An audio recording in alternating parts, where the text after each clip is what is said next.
Maswerte ang mga taong may kakayanang bumili ng malawak na lupain. Mas swerte ang mga taong may minanang malawak na lupain.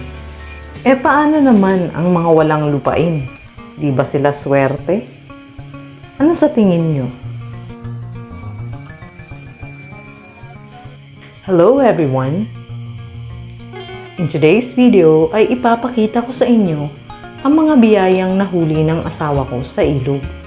Nakarating na ang asawa ko galing sa ilog. Dala ang sisiblan na halos kalahati ang laman. Di talaga permanente ang dami ng huli. May panahon na napupuno niya ito at may extra pa. Pero swerte pa rin ngayon dahil may huli pa rin siya. Kung sa aming dalawa lang, sobra-sobra na ito. Pero wala namang masasayang dahil may mga alaga kami. Nandyan ang mga aso, pusa, manok at bibe. Walang tapon dahil pati tinik may titira. Kahit ang mga bituka at hasang, mga alagang bibe at manok ang magpipiesta. Excited na nga si Muning, di pa man naluluto.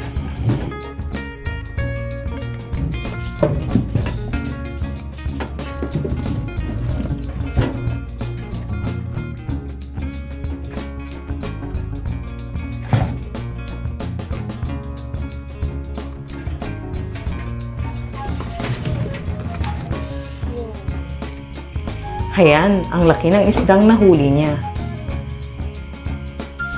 May kasama pang 4 na maliliit na isda.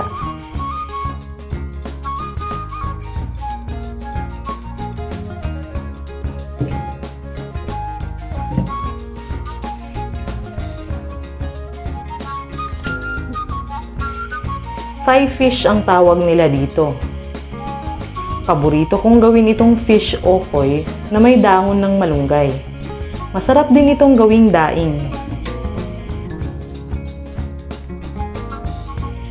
Yung maliliit na isda, yun ang mapupunta sa mga pusa at aso. Kung sa paningin ng iba, kaunti lang ito, para sa amin napakalaking grasya na nito.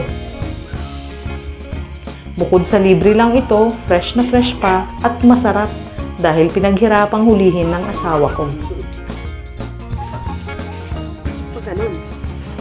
May time naman na madami talaga ang huli. May hipon at sari-saring isda na pwedeng pandaing, paksiw o prito.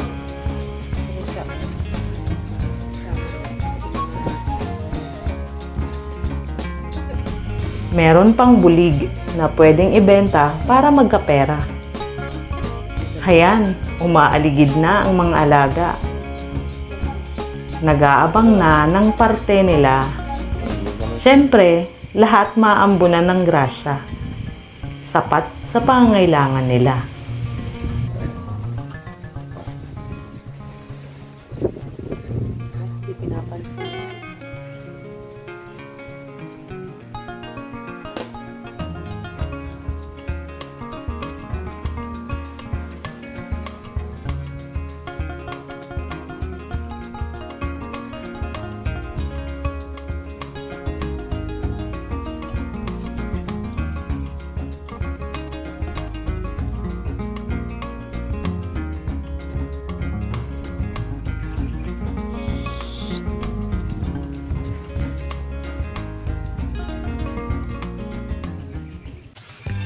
Sa aking pananaw, lahat tayong nabubuhay dito sa mundo ay swerte.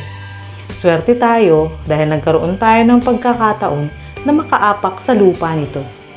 Yung mga walang sariling lupa, maswerte pa rin dahil nandyan ang kagubatan, karagatan at ilog.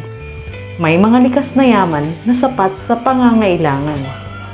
Pero dapat huwag abusuhin, dapat pangalagaan para ang susunod na henerasyon ay meron pang pakinabangan.